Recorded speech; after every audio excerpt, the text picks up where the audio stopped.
Mr. Speaker, ladies and gentlemen, the problem with QuitTok is that it's often really emotionally charged and based on personal biases, experience, and heuristics that may or may not be true, that may be an outlier rather than a rule. Opening debate suffers from a lack of nuance and ultimately jumps to a bunch of hasty assumptions. Hasty assumptions that everything someone posts online is true, is the norm, and should be treated as fact.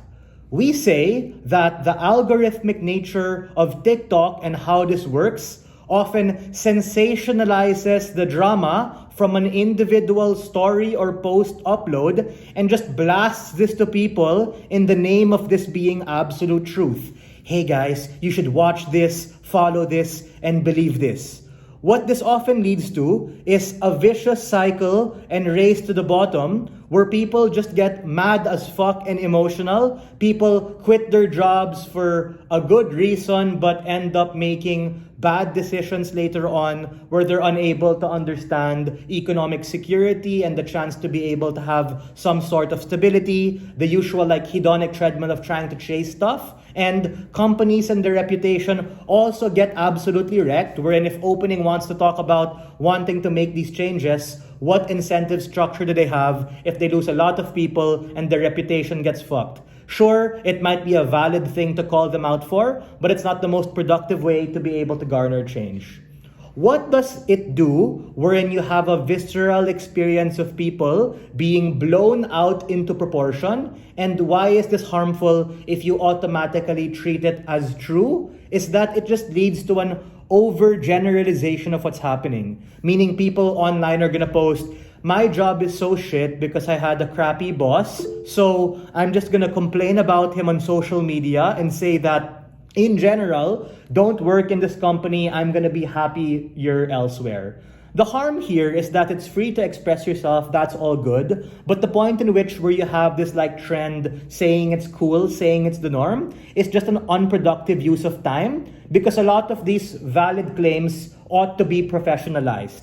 Meaning if you're really oppressed, you got harmed, you got molested, you got SA'd or sexually assaulted, trigger warning, then we think what this does is it pushes people to cry and shout louder as opposed to going through the legitimate channels and improving the creativity to be able to make the change you want. What are other things you rather do? This is us making the alternative. Number one, having proper conflict resolution with proper channels, like talking to that dude or your upper management or the HR manager, who I'm pretty sure does exist. Number two, it's a compromise to actually fix these things versus get mad and think you're absolutely right and shit on the firm or business, because let's face it, there might be bad bosses, crappy policies, you might have poor personal experiences, but not everyone is like that. And I think CG to some extent also agrees on that. Number three, it just promotes this whole he said, she said affair about whether or not a company is actually fine. And what this ultimately does is that it lowers the threshold for discomfort that young people have that make them less resilient for hardship in general. The whole point of having a job and working is to be able to finance our future and be able to do other things in life. But the ultimate problem is that when you forward this whole trend of having to quiet quit, quiet talk and all that, is that it makes you less capable to be able to deal with hardship at the point in which social media tells you it's fine, validates it right away, and you end up reinforcing those beliefs.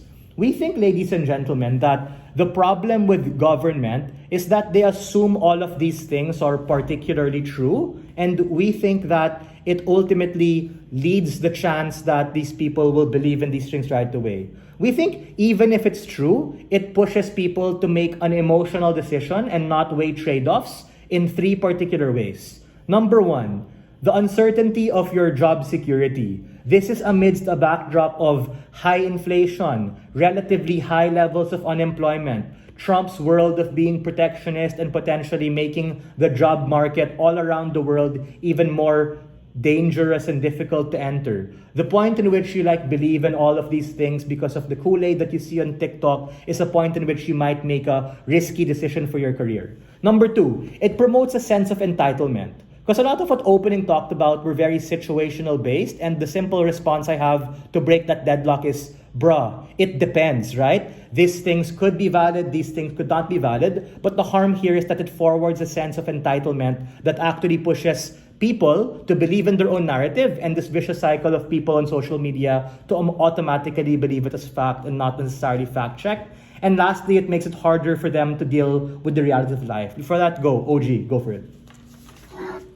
Okay, worst case scenario, somebody lied on the internet. I'm assuming the reaction from Starbucks is to create a counter narrative by being more transparent about it. It's incredibly unclear what the impact is. Yeah, but given how the capitalist world works, no one's gonna listen to Starbucks, bro, because the white girl who likes pumpkin spice latte talked about it, meaning everyone's gonna foam in the mouth and be able to like say, oh, all of these things are particularly bad. Ultimately, it's unproductive. Even if it's right, we think the harm here is that it tilts the levers of judgment for individuals because of exactly how these things work. There becomes this overriding veil of left, progressive, and woke ideologies that make people foam in the mouth and lead to things like, even if it's true by the way, quiet quit because as a means to like deal with the management. That's kind of unfair because you were like hired on a contract. Sure, they might have some scandal, but the solution isn't to like slack off work and leave. Number two, we think that it just makes it harder to be able to resolve conflict at the point in which your knee-jerk reaction is to quit. This can lead to things like mass resignation,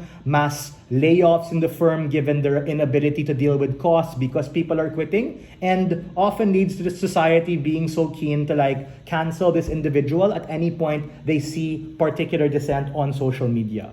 We think, even if it's valid, it harms the company to the point that a lot of the benefits opening government wants to get become less likely to happen because more unemployment means the company having to spend more on things like training, and it ultimately becomes unproductive. So if you want to be able to unionize and get that change, you need particular people. So if people keep quitting and keep bitching about the company, the change you want for those companies, big or small, are unlikely to happen. And for all of these reasons, we are very proud to stand on side opposition.